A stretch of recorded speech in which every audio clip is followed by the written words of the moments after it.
انسان کو اللہ تعالیٰ نے ارادہ اور اختیار دیا ہے، امتحان میں ڈالا ہے۔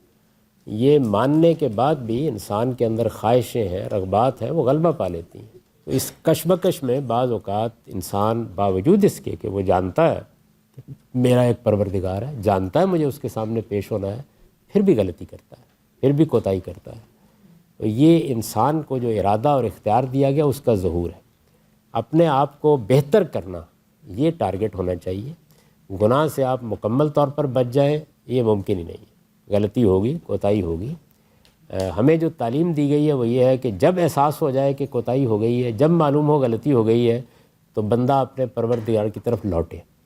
قرآن مجید نے یہ بتایا ہے کہ اللہ نے ان لوگوں کی توبہ کو قبول کرنا اپنے اوپر لازم کر رکھا ہے، الذین یعملون السوء بجہالۃ ثم یتوبون من قریب، کہ ان سے کوئی بڑے سے بڑا گناہ ہو جاتا ہے اور وہ فوراً لوٹ آتے ہیں۔ تو اللہ تعالیٰ توبہ کی دعوت دیتا ہے، اسی کی طرف بلاتا ہے۔